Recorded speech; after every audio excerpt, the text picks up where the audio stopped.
비교원 광고입니다.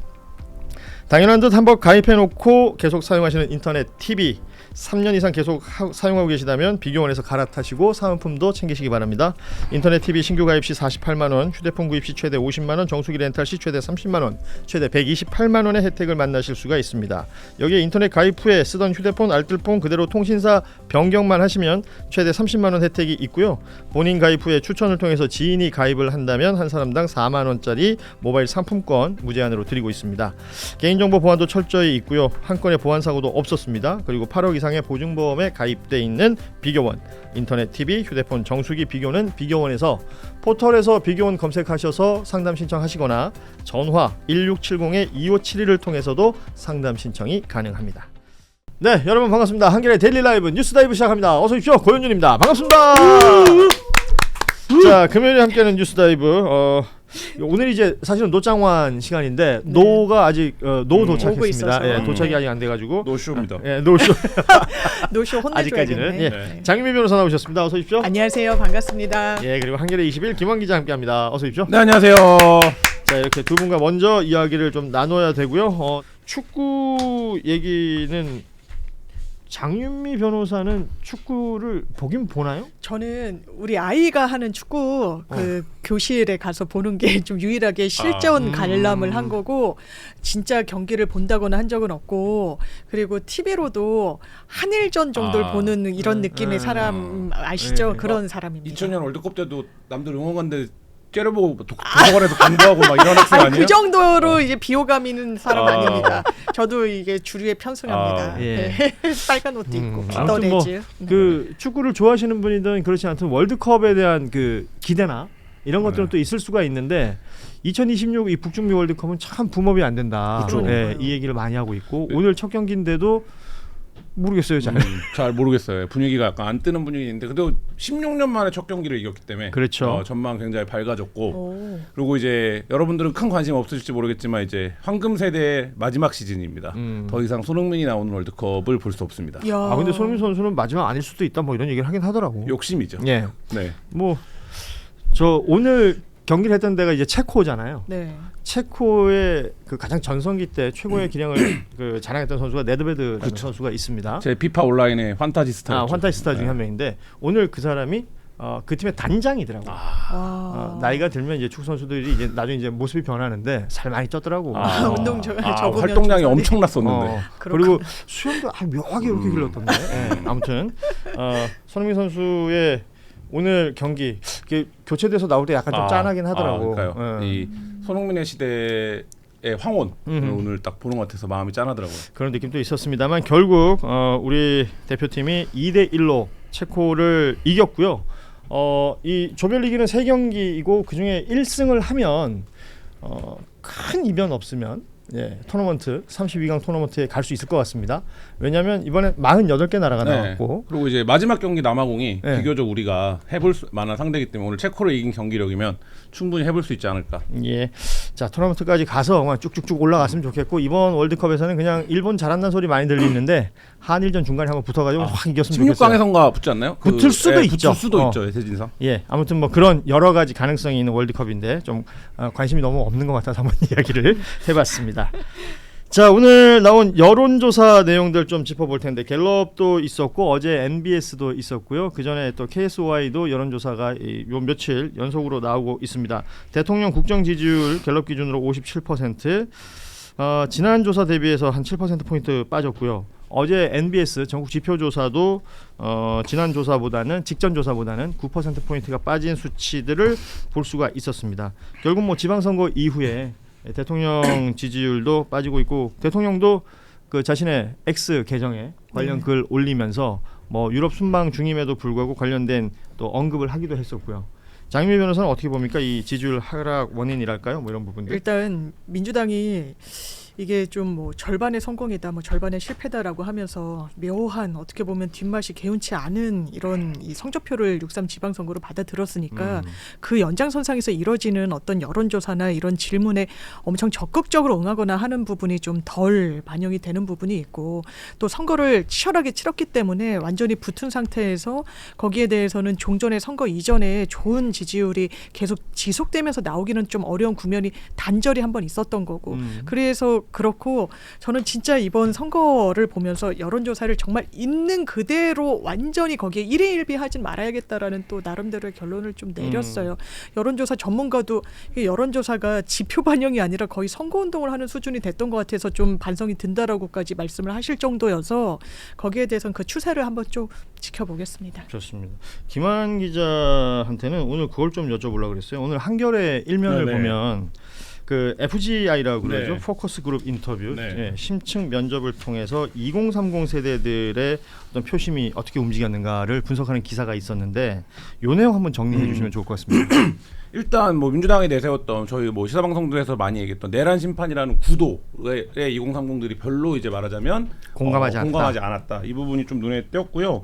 예상외로 부동산 이슈를 이번 선거를 가른 이슈로 꼽더라고요. 근데 이제 이게 이제 선거 끝나고 한 인터뷰이기 때문에 후의 이슈도 후의 생각들이 이제 반영되는 측면이 뭐 없지 않아 있겠지만 어쨌든 청년들에게도 뭐 주가나 이런 얘기 많이 했었는데, 그러니까 어쨌든 우리가 얘기하지 않았던 그늘 역시 이제 말하자면 결과가 원하는 대로 나오지 않은 거는 이유가 있었다는 거죠. 이제 뭐 그런 부분들이었고, 이 얘기도 방송에서 많이 했던 얘기입니다만 정원 후보와 관련해서 대통령이 삐깼고 일을 잘한다라고 해서 찍어보려고 했는데 무슨 일을 잘한다는 건지 알 수가 어려웠다. 뭐 후보가 잘 안 보였다. 네, 후보가 잘 안 보였다. 뭐 이런 얘기도 있었고, 그럼 결국엔 서울시장 선거가 지금 뭐 이 모든 혼란과 이 패배감과 이런 거에 이제 말하자면 어떤 실체가 이제 서울시장 선거가 진 거잖아요.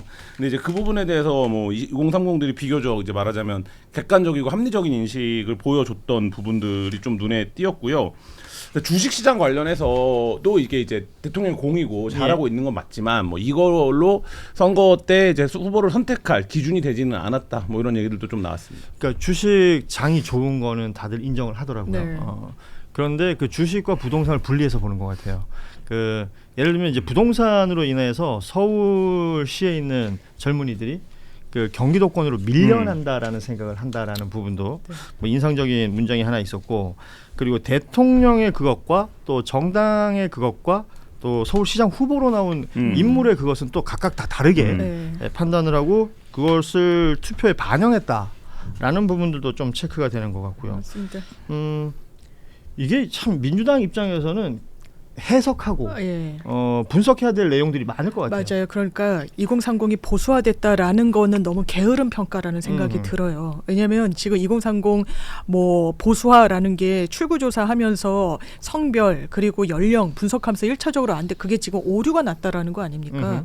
그래서 뭐 어제 MBC 리포트를 보면 법적 조치까지 해당 뭐 여론조사 기관에 하겠다라고까지 하던데, 그리고 저희가 대구만 보더라도 지금 나오고 있는 어떤 지표 같은 걸 좀 보니까 20대 30대가 20대는 과반 이상이 30대는 거의 60% 가까이가 김부겸 후보를 또 응원했어요. 그러니까 이거 좀 세밀하게 봐야 되는 거예요. 지역별로도 다르고요. 예, 그리고 2030뿐만 아니라 이번에 드러난 거는 이를테면 누구는 이 큰 선거에서는 지자체장은 민주당을 뽑았지만 또 뭐 구청장은 뭐 보수를 뽑는다거나 아니면 교차한다거나 이런 부분. 맞아요. 그러니까 이걸 대단히 유권자들이 나눠 가지고 보는구나. 이른바 당연히 줄투표를 할 거라는 걸 전제하고 저희가 접근했었는데 그렇지 않은 거예요.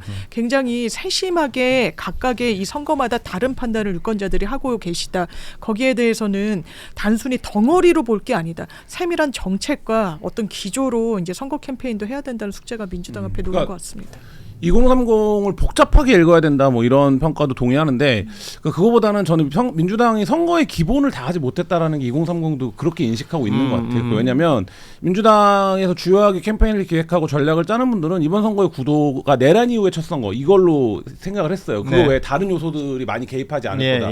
근데 이제 일단 2030들은 그거에 별로 동의하지 않았다라는 거고, 그러면 그러니까 지난 대선이 내란에 대한 심판은 그걸로 끝이고 그렇죠. 그 이후 이재명 정부 인터뷰 1년에 대한 평가 성격이 더 강했다라고 네. 보는 게 오늘 한겨레 기사의 또 주된 맞습니다. 내용 중에 하나입니다. 그러면 이제 구도에 대한 오류가 있었다는 거고 구도 판단에 대한 그다음에 이제 오늘 인물론이 이 FGI도 주요하게 나오더라고요. 예를 들면 정원호가 신선한 인물이고 대통령이 픽하고 일 잘하는 인물이라고 하는데 누군지 잘 모르겠더라. 그러면 결국에 무슨 얘기냐면 캠페인을 잘못했다 이런 거는 뭐 부차적이라고 하더라도 오세훈과 정원호라고 하는 인물에서 정원호가 밀렸다라는 평가가 지금 다른 세대에서도 있는 거잖아요. 그러면 기본적으로 선거에서 제일 중요한 요소 중에 두 개인 구도와 인물에서 서울시에서 민주당이 우위를 점하기 어려웠던 것 같다라는 게 이제 지금 요 이제 인터뷰의 결론인 것 같고 그다음 이제 이슈 측면에서는 민주당이 굉장히 유리했던 선거였는데 분명히 왜냐하면 순살 철근이라든지 무슨 서수목과 붕괴 사고라든지 이슈에서 유리함이 있었는데 이 이슈는 결국에 어떤 이제 뭐 그게 네거티브한 방식이든 문제 제기를 하는 방식이든 뭐라고 얘기하던 그 이슈를 붐업시켜야 되는 게 이제 캠프의 몫인데 예. 정원호 캠프가 그 부분에서 너무 이제 말하자면 뭐 좀 부자 몸조심이라고 불리는 수세적이었다. 수세적으로 나오면서 그러니까 이 선거의 기본 요소들이 잘 지켜지지 않으니까 쉽지 않았다. 그러니까 사실은 선거 캠프가 지금 기본 요소라고 얘기한 것을 방관하지는 않았을 거라고 보는데 그걸 생각하면서도 다른 판단을 하고 있었던 것이 아닐까라는 생각도 사실은 들고요. 예. 지금 말씀드리지만 그 서울시장 선거에 대해서 지금 한겨레 FGI 얘기를 하고 있는 것이고 대구의 표심, 대구의 2030 표심 또 달랐고요. 맞아요. 부산의 2030 표심은 또 달랐습니다. 맞아요. 예. 그리고 호남의 2030 표심도 또 달랐기 때문에 그래서 그 전체적인 구도라든지 그리고 또 당연히 인물 얘기를 안 할 수가 없는 것이고요. 이런 것들을 다 면밀히 예. 그리고 케이스마다 맞아요. 체크를 좀 해야 될 것 달라요. 같아요. 그러니까 이번 선거에서 나온 게 뭐 큰 특징으로 뽑는 게 이제 교차 투표. 예. 그 다음에 이제 판세들이 마이크로하게 다 다르다. 맞아요. 이 부분이잖아요. 그러니까 예를 들면 이게 뭐 교차 투표 때문에 인가이기도 하지만 충남 같은 경우에는 광역이랑 기초가 다르고 서울 같은데도 예를 들면 부산 같은데도 시장이랑 구청장이랑 재보궐이 다르고 그다음에 서울도 예를 들면 전체 민주당 비례 투표나 아니면 구청장 투표에서는 민주당이 훨씬 이기는데 이 시장 선거는 져버리는 이런 건데 이런 것들이 앞으로 더 말하자면 이렇게 일반적 패턴으로 자리매 전국 단위 선거에서 할 수 있기 때문에 말씀하신 대로 케이스에 따른 이제 좀 세밀한 분석들이 필요하다. 이거를 이렇게 뭉뚱그려서 확 그렇죠. 이런 게 아닌 것 맞아요. 같다. 네. 이게 굉장히 중요한 포인트가 될 수 진짜 있을 것 어려운 같습니다. 것 같습니다. 여론조사 내용 중에 어제 있었던 전국 지표조사, 이 MBS 여론조사 내용 중에는요, 선거 결과에 대한 이런 민심도 읽힙니다. 지방선거에서 야권이 예상보다 선전했다는 응답은 45%인 반면에 여권이 예상보다 선전했다는 응답은 31%. 이게 14%포인트나 차이가 난단 말이에요. 이거는 어찌 보면 선거 캠페인에 대한 평가일 수 있지 않습니까? 그렇죠. 야권은 여러모로 불리하고 아젠다에서도 밀리는 내용들이 많았었는데 선전했다라고 평가하는 것이고 반대로 여권에는 이렇게 점수가 박한 거거든요. 네, 네. 처음에 15대 1 얘기까지 나왔었으니까요. 그리고 정치 고관여층은 정말 정원호 후보를 너무너무 잘 알고 무슨 성과를 낸 이 정치인인지를 알지만 예. 유권자들이 볼 때는 오세훈이라는 거물의 후발 주자로 보이는데 거기에 대해서는 내부에서는 이번에는 우리가 이긴다라는 거의 확신을 갖고 굉장히 공세적인 선거 캠페인을 펼치지 못한 데 대한 자성의 목소리가 지금 상당히 많이 나오는 부분이 있고 또 앞서도 말씀 주셨지만 드그처 부제왕이란 말이 있잖아요. 한번 소기의 성과를 거뒀으면 그걸로 다시 뭔가를 하면 안 된다는 건데 이게 내란 프레임이 그랬던 것 같아요. 예. 그러니까 저희로서 드리고 싶은 말씀은 변명할 것도 사실 많아요. 이게 계속 왜 유지됐느냐. 이를테면 누가 계엄 때문에 상처받았냐고 국민을 향해서 되묻는 그 장동혁 지도부의 오만함. 그러니까 이건 자초했다라고 저희는 생각합니다만 유권자들은 다소 피로감을 느꼈다. 이제는 잘하라고. 이재명 정부가 뭘 했는지를 우리가 채점하겠다고 했는데 거기가 보이지 않았다. 특히 서울시장 선거는 저도 내심으로는 부동산 이슈가 전면에 나오지 않아가지고 이거를 잘 넘어갔구나라고 생각했는데 그게 아니었던 걸로 보이는 부분도 분명히 있고. 그 정원호 캠프에서 착착 개발인가요? 네. 착착 개발이 있었죠. 그 구호를 냈는데 그것에 대해서 평가가 그렇게 좋은 것 오늘 같지가 한겨레 않아요. 기사에도 박하더라고요. 나오더라고요. 그러니까 현장에서도 굉장히 박했던 것 같아요. 착착 개발이 뭐냐 도대체 그렇지. 뭐 이런 거죠. 예를 들면 뭐 설명이 딱 돼야 되잖아요. 예를 들면 기본소득이다. 그러면 기본소득이 뭔지 모르는 사람도 그걸 들으면 직관적으로 이해가 돼야 되는데 착착 개발은 뭐냐. 그리고 이제 그런 얘기도 많이 하더라고요. 그 강북 쪽에 계신 분들은 정원호는 왜 강남에서 자신 있다고 그러냐. 뭐 이 얘기. 그러니까 그거는 캠프가 완전히 오판한 거거든요. 그러니까 무슨 얘기까지 했었냐면 거의 55대 45로 나올 거다라고 얘기를 했었어요. 강남에서. 강남에서? 그래서 그때 기자들도 강남에서 55대 45 나오면 선거운동 할 필요도 없다고. 그렇지. 왜냐면 서울시장 게임 끝난 선거는 거니까. 라고 했는데 지금 실제로 까보니까 뭐 2.8대 7.2 정도 맞아요. 나온 거잖아요. 네. 그러니까 이런 부분들에 대한 완전한 오판이 뭐를 의미하는 건가 이거를 이제 짚어봐야 서울이 뭐 더 보수적이다 이런 거는 저는 아니라고 맞아요. 생각해요. 왜냐면 그렇죠. 구청장이나 이런 부분들 보면 그런 건 아닌데 이제 그 부분에서 그런 부분들에 대해서 선거를 어쨌든 그 안일하게 치르면 안 된다 이런 생각입니다. 그러니까 2030 세대에 대한 이 FGA 얘기를 했습니다만 소위 말하는 이익 투표의 성향은 확실히 이번에 확인이 된 거 아닙니까? 그렇죠. 예. 구청장의 표를 준 것과 서울시장 후보의 표를 준 것이 달라졌던 내용들 이걸 설명하는 데 있어서는 뭐 부동산 표심이라든지 이런 것들이 주요하게 지금 이용되는 것이 대부분 그 이익 투표라는 것으로 설명이 가능할 것 같은데 비교원 광고입니다.